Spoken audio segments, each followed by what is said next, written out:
요한복음입니다. 신약성경 요한복음 12장 24절에서 26절까지.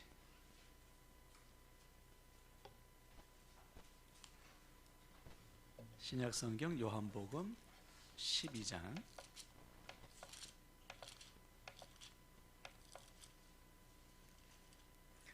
24절에서 26절 말씀.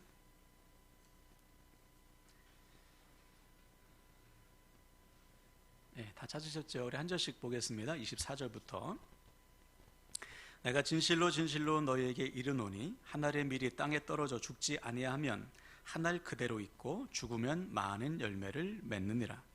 자기의 생명을 사랑하는 자는 잃어버릴 것이요 이 세상에서 자기의 생명을 미워하는 자는 영생하도록 보존하리라. 같이요. 사람이 나를 섬기려면 나를 따르라. 나 있는 곳에 나를 섬기는 자도 거기 있으리니 사람이 나를 섬기면 내 아버지께서 그를 귀히 여기시리라. 아멘. 아멘. 네, 오늘 앞을 보시고 말씀의 제목을 한번 읽습니다. 시작. 내가 죽어야 생명의 역사가 나타납니다. 아멘. 내가 죽어야 생명의 역사가 나타납니다 라는 제목으로 말씀 증거하도록 하겠습니다. 오늘도 선포되는 말씀 속에 나를 향하신 주의 음성을 들으시고 그 말씀에 아멘 하시고 순종하셔서 한 주간 동안 말씀의 능력을 경험하는 저와 여러분 되시길 바랍니다. 아멘. 지난주일에 우리는 우리 교회 올해 표를 나눴어요. 다시 한번 따라 할까요? 생명과 통로로 살아가는 교회. 네, 올해 하나님께서 우리에게 주신 비전은 생명과 통로로 살아가는 교회가 되는 것입니다. 이것은 2006년도 처음 우리 교회를 세울 때 하나님께서 우리에게 주신 비전이라고 했죠. 즉 우리를 통해 수많은 영혼을 살리시고 하나님의 은혜와 사랑과 복을 흘러보내기 위해 우리를 교회로 부르셨다. 그래서 우리가 살아가는 목적은 생명이고 살아가는 방법은 통로임을 확인했습니다. 그럼 구체적으로 생명과 통로로 살아간다는 것은 뭐냐? 먼저 생명은 말 그대로 무엇을 하든지 그 초점이 영혼 구원인 거예요. 그러기 위해서는 먼저 내 자신의 욕심과 야망을 위한 그물질을 내려놓으라고 했죠.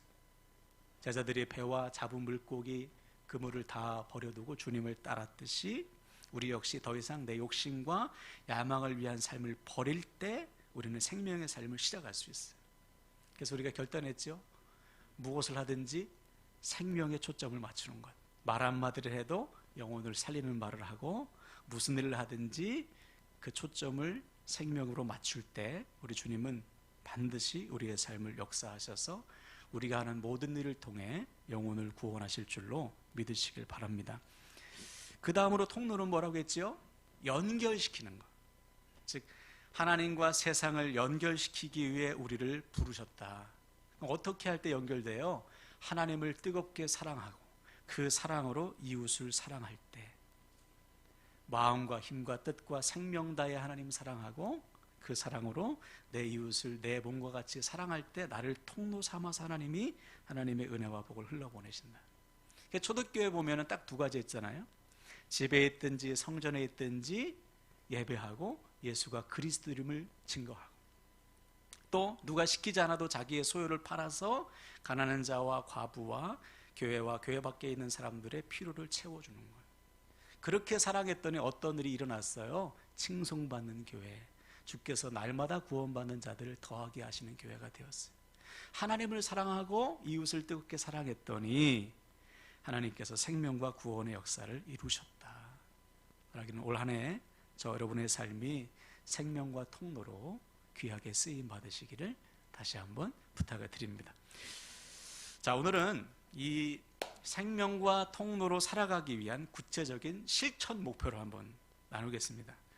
앞에 현수막을 보시면 실천 목표 5가지가 쫙 있잖아요. 눈치 빠른 분들이 어디서 많이 보셨죠? 어디서 봤어요? 전교회에서 봤어요? 똑똑한데? 주보 앞면에 맨날 실려 있잖아요. 그죠? 우리 하나씩 저를 따라서 선포할까요? 생명을 살리는 교회, 삶으로 예배하는 교회, 모든 성도가 동역하는 교회, 사랑과 은혜로 섬기는 교회, 다음 세대를 세우는 교회. 네, 하나님께서 우리에게 목표를 주셨는데 생명을 살리고 삶으로 예배하고 모두가 하나 되어 동역하고 사랑과 은혜로 섬기고 다음 세대 세우는 교회가 되는 것, 이것이 하나님께서 우리 모두에게 주신 목표예요. 바라기는 이 목표에 다 헌신하셔서 우리의 삶의 이 5가지 열매가 주렁주렁 열리고 정말 이것을 실천해서 올 한 해뿐만 아니라 우리 일평생 생명과 통로로 쓰임받는 저와 여러분 되기를 축복합니다. 아멘. 그래서 오늘은 첫 번째로 생명을 살리는 교회가 뭐냐, 그 첫 시간을 나누겠어요. 자, 먼저 질문을 드리겠습니다. 지금 우리 가운데 생명을 살리기 싫어하는 사람 있으십니까? 나는 절대로 생명을 살리기 싫어. 나와 만나는 사람은 다 지옥 갔으면 좋겠어. 이런 분들은 아무도 없죠. 다 누군가 내 곁에 있는 사람들이 한 사람이라도 더 나를 통해 생명의 주님을 만나서 구원받기를 원하는 것, 이게 우리의 모두의 마음 아니에요? 소망이고 소원이잖아요. 자, 그렇다면 두 번째 질문, 지금 나는 생명을 살리고 있는가? 나를 통해 내 주변의 사람들이 나와 함께 하시는 주님을 만나 생명을 누리고 있는가? 생명을 살리는 교회로 살아가고 있냐 말이에요, 지금 내가. 이 질문에는 자신 있게 대답하기가 좀 어렵습니다. 왜냐? 생명을 살리는 삶을 원하고는 있지만 우리의 실상은 그렇지 못할 때가 많기 때문이에요. 한 번은 어느 목사님과 이야기를 나누는데 교회를 개척하시고 힘든 시기를 지나면서 사모님과 자주 다투셨대요. 미리 말씀드리지만 저희들 이야기가 아니고요, 들은 이야기, 오해하지 마세요. 아무튼 그 목사님이 말하기를 꼭 토요일 저녁, 주일을 앞둔 토요일 저녁 아니면 주일 아침에 그렇게 싸웠대요. 그래서 어떤 날은 사모님과 대판 싸우고 사모님이 다른 교회 가서 예배를 드렸대요. 목사의 얼굴 보고 도저히 예배를 드릴 수 없어가지고 다른 교회 가서, 옆 교회 가서 예배를 드렸다는 거죠. 자, 그럼 한번 생각해 보세요. 자기 부인에게 은혜를 끼치지 못하는 남편이 어떻게 성도들에게 은혜를 끼칠 수가 있겠어요? 나하고 가장 가까이에 있는 사람에게 인정받지 못하는 그리스도인이 어떻게 다른 사람들에게 주님을 증거할 수 있는 증인된 삶을 살 수 있겠습니까? 여기에 비밀이 있어요. 전에도 말씀드렸듯이 개그맨 조혜련 씨가 예수를 믿고 변화되니까 딸이 갑자기 와가지고 나 내일부터 교회 간다고 엄마한테 얘기했다고 했잖아요. 왜 그러냐 물어봤더니 엄마 같은 사람이 변화되었다면 예수는 진짜라는 거예요. 도저히 변할 것 같지 않는 고집불통, 자기밖에 모르는 엄마가 이렇게 변화되었다면 예수는 진짜다. 변화된 모습을 보고 주님을 간접적으로 만난 것이죠. 바로 이거예요. 내가 예수를 믿고 변화된 삶을 살면 내 주변의 사람들이 반드시 나를 통해 주님을 만나게 되어 있습니다. 아멘이시죠? 이 말씀에 다 동의하실 거예요. 그렇지, 내가 먼저 변화해야지. 그래야 내 자식들이, 내 가족들이, 내 주변 사람들이 나를 통해 주님 만나지. 자, 근데 우리 문제는 뭐냐면 작심삼일입니다. 이렇게 오래 못 가요. 오늘 말씀 듣고, 그치, 내가 생명을 살리는 삶을 살아야지, 내가 먼저 변해야지, 내가 변해야 내 주변이 살지, 작심하지만요, 어느 순간 내 혈기와 내 욕심이 앞서면 그동안 공들여 쌓은 탑 다 와르르 무너지는 거예요. 이 모두가 경험하는 거예요. 우리 모두의 고민이고 우리 모두의 숙제죠. 그래서 많은 믿는 사람들이 사람은 안 변해 이렇게 말합니다. 예수 믿어도 안 변해. 나도 그렇고 내 주변 사람도 보고 예수 믿어서 변화된 사람 나 못 봤어. 안 변해 이렇게 얘기합니다. 진짜 그럴까요? 예수 믿으면 안 변합니까, 여러분? 그렇잖아요. 반드시 변화됩니다. 포기하지 않는 한 반드시 변화돼요. 만약 안 변했다면 성경은 다 거짓말이지. 성경에 기록된 예수 믿고 변화된 사람들은 다 가짜지요. 가능하기 때문에 성경에 자세하게 그들의 변화된 삶을 기록해 놓은 거예요. 바울을 보세요. 그가 부활하신 주님을 만나 삶이 완전히 180도 변했잖아요. 바울을 통해서 얼마나 많은 사람들이 그 안에 살아계신 주님을 만나고 변화되었습니까? 그들 역시 주님을 만나 변화된 삶으로 주님을 증거하는 삶을 살잖아요. 가능하다는 거예요. 가능하다는 거. 여러분, 올 한해 저와 여러분의 삶이 주 안에서 변화되길 축복합니다. 특별한 사람만 특별히 사랑해서 변화된 게 아니에요. 예수를 믿는 사람이라면 누구든지 주 안에서 변화된 삶, 거듭난 삶을 시작하게 됩니다. 이 놀라운 은혜, 분명한 은혜가 저와 여러분에게 충만히 임하길 축복합니다. 자, 그러기 위해서는 우리에게 믿음이 있어야 돼요. 내가 주 안에서 변화될 수 있다. 나는 반드시 변화된다. 그리고 변화된 삶을 갈망하셔야 됩니다. 네. 이대로는 안 되나 정말. 여러분 스스로에게 질문해 보세요. 이대로 좋습니까? 이대로는 안 돼요. 이대로는 나도 살릴 수 없고 내 주변도 살릴 수 없어요. 반드시 내가 변화되어야 나와 내 주변이 산다. 이 소망 가지고, 이 갈급함을 가지고 변화된 삶을 살아가는, 그래서 변화의 열매를 맺는 저와 여러분 되시길 축복합니다. 자, 그럼 어떻게 할 때 우리는 변화된 삶으로 우리 곁에 있는 사람들을 살릴 수 있을까? 오늘 본문에서 주님이 우리에게 정답을 알려주셨어요. 자, 다 같이 24절을 읽습니다.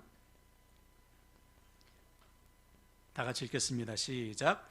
내가 진실로 진실로 너희에게 이르노니 한 알의 밀이 땅에 떨어져 죽지 아니하면 한 알 그대로 있고 죽으면 많은 열매를 맺느니라. 아멘. 한번 따라할까요? 죽으면 많은 열매를 맺느니라. 바로 이거예요. 너무 단순하죠. 죽어야 살릴 수 있는 거예요.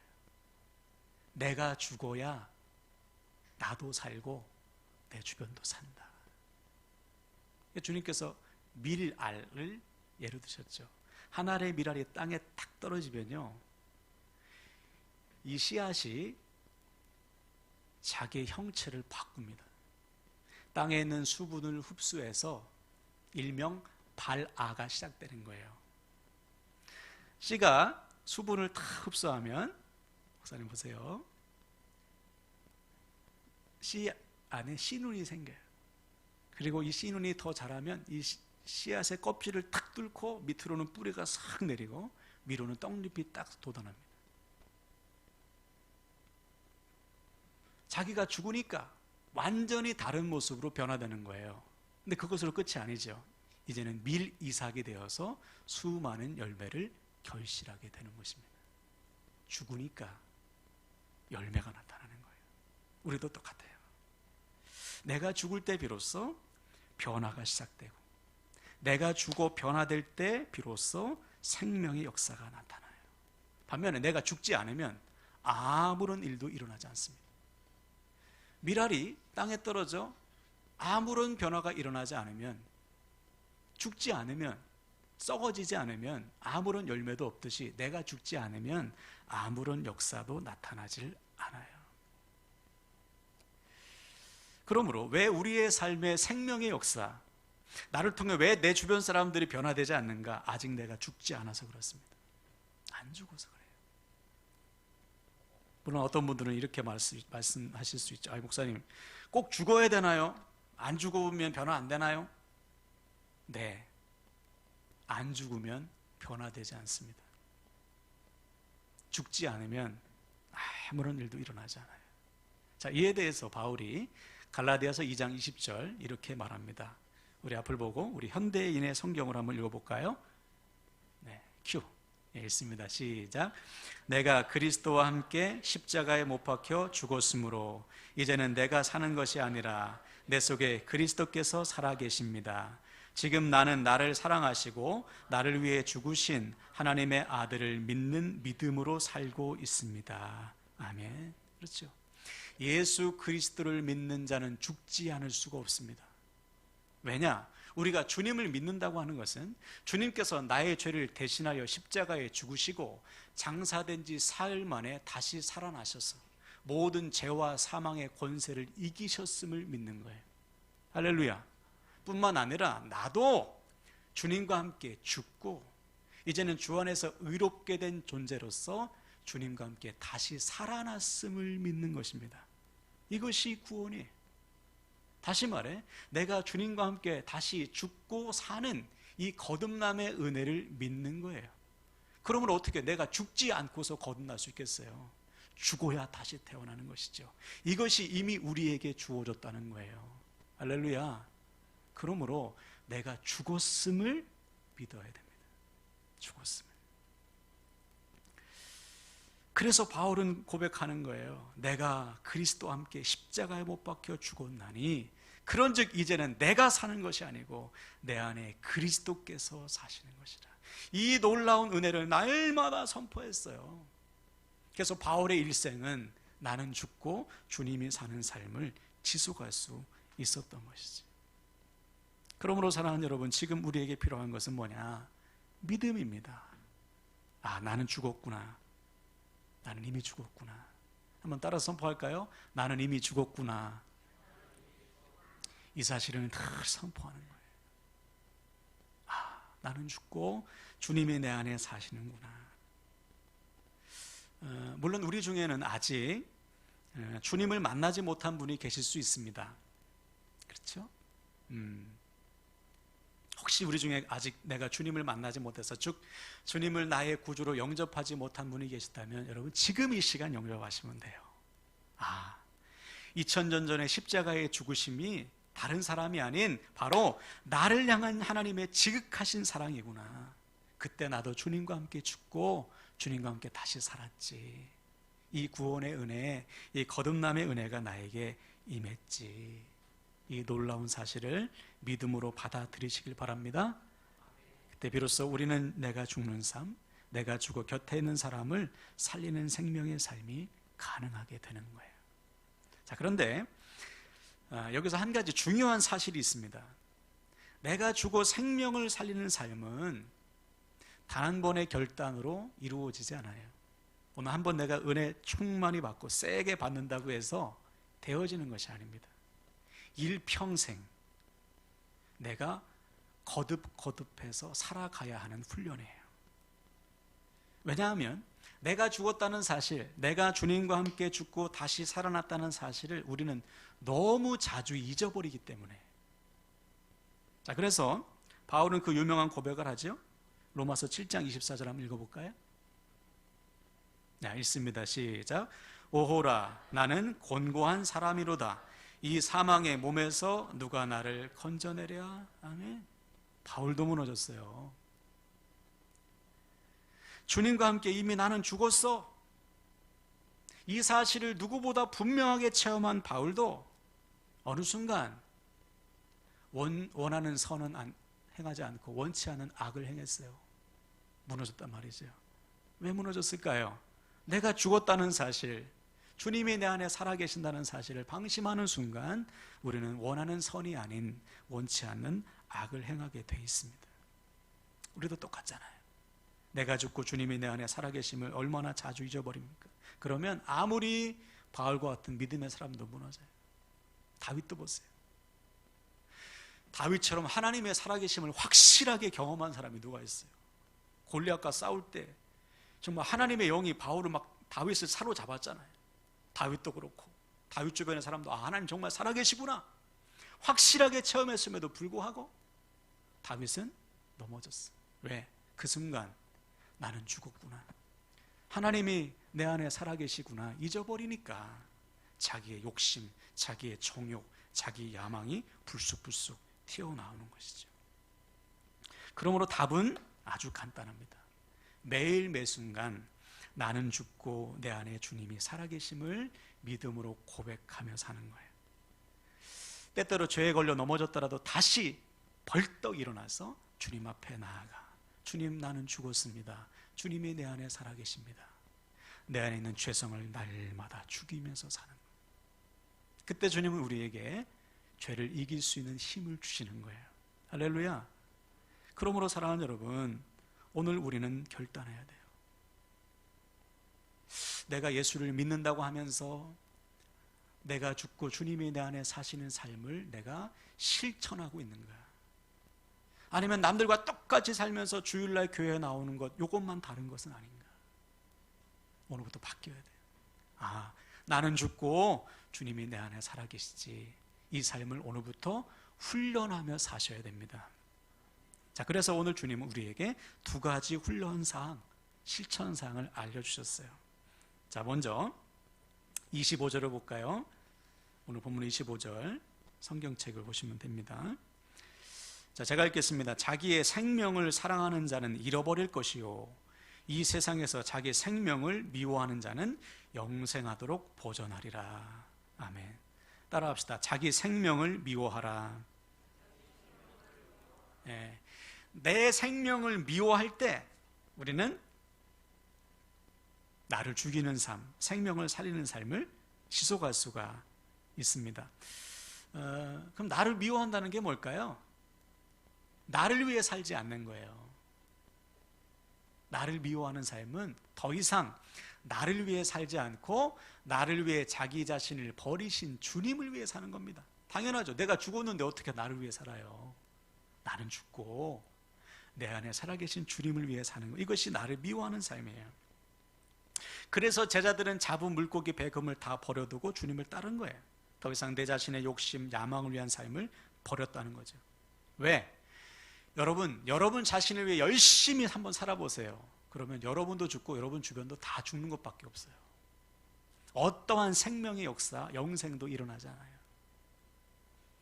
예를 한번 들어볼까요? 우리나라에서 제일 부자가 누굽니까? 삼성이라고 치면 여러분 주변에 삼성 때문에 영생을 얻었다는 사람 봤어요?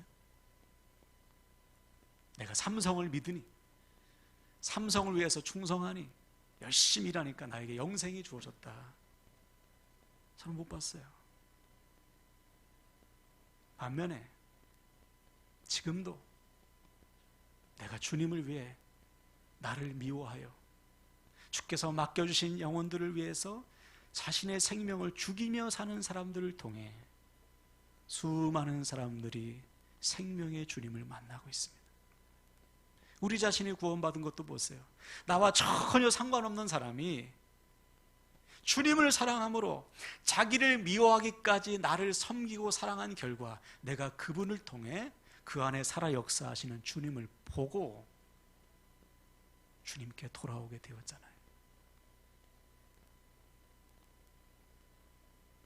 그러므로 우리는 당연히 우리도 나를 미워하기까지 내 곁에 있는 사람을 사랑해야지. 더 이상 내 자신의 욕심, 야망, 계획을 위한 삶을 버려야지. 삶을 낭비해서는 안 돼요. 이제는 나도 바울처럼 이제는 내가 사는 것이 아니고 내 안에 살아계신 주님을 위해 사는 것, 나를 위해 자기의 몸을 버리신 하나님의 아들을 믿는 믿음 안에서 살아갈 때 비로소 나는 죽고 내 곁에 있는 사람을 살릴 수가 있습니다. 여러분, 자기를 미워하는 삶을 실천하시길 바랍니다. 두 번째, 26절입니다. 사람이 나를 섬기려면 나를 따르라. 나 있는 곳에 나를 섬기는 자도 거기 있으리니 사람이 나를 섬기면 내 아버지께서 그를 귀히 여기시리라. 따라합시다. 나를 따르라. 네, 우리가 나를 죽이고 생명을 살리기 위해서는 일평생 주님을 따라가야 됩니다. 마태복음 16장 24절에서 주님은 명령하셨죠. 누구든지 나를 따라오려거든 자기를 부인하고 자기 십자가를 지고 나를 따를 것이니라. 너 죽고 십자가 지고 나를 따라와라. 주님을 따라갈 때 비로소 생명을 살리는 삶이 시작된다. 그러므로 여러분 기억하세요. 생명을 살리는 길은 곧 주님을 따라가는 길입니다. 내가 아니라 주님께서 기뻐하시는 길을 믿음으로 가는 거예요. 선택하는 거예요. 선택하는 거. 그러므로 잘 들으세요. 주님을 따라가는 길은요, 세상이 알아주는 길이 아니에요. 화려한 길, 꽃길이 아닙니다. 어려운 길, 고난의 길, 어쩌면 비참한 길, 초라한 길이 될 수 있어요. 그 길을 가야 된다는 거예요. 별로 아멘이 안 나와요. 세상이 알아주지 않는 길, 고난의 길, 눈물의 길, 초라한 길, 비참한 길일지라도 주님께서 기뻐하시면 그 길을 가는 거예요. 그 사람만 나는 죽고 생명을 살리는 삶을 살 수 있다는 거예요. 네. 근데 왜 우리가 그 길을 갑니까? 첫째, 우리 주님이 가신 길이기 때문에. 오늘도 오라 하시잖아요. 저 목사 일로 와야지. 엉뚱한 길로 가고 있는 우리를 말씀으로 탁탁 치셔서 주님의 길을 가게 하시잖아요. 그리고 오늘 주님께서 약속하셨어요. 주님의 길을 따르는 자를 하나님이 귀히 여기신다. 네. 귀히 여기신다. 여러분, 저 여러분은 내가 원하는 길, 세상이 알아주는 길, 그런 길이 아니고 주님께서 기뻐하시는 길, 하나님께서 귀히 여기시는 길을 믿음으로 담대히 걸어가시길 축복합니다. 이 시간 결단하는데, 여러분, 오늘 주님은 우리에게 생명 살리는 삶의 비밀을 알려주셨어요. 그것은 바로 내가 주님과 함께 죽었음을 믿고 날마다 나를 죽이는 삶을 실천하는 것입니다. 더 이상 내 욕심, 내 야망을 위한 삶을 버리고 나를 위해 자기의 몸을 버리신 주님을 위한 삶을 새롭게 시작하는 거예요. 세상이 알아주는 길, 세상이 박수치는 길이 아니고 내가 가고 싶은 길이 아니고 주님께서 기뻐하시는 길을 믿음으로 걸어가는 것입니다. 그때 하늘의 미랄이 죽어 수많은 결실을 하듯이 우리의 헌신과 희생을 통해 수많은 영혼들이 나와 함께 하시는 주님을 만나 살아나는 구원의 역사, 생명의 역사가 나타나게 될 줄로 믿습니다. 아멘.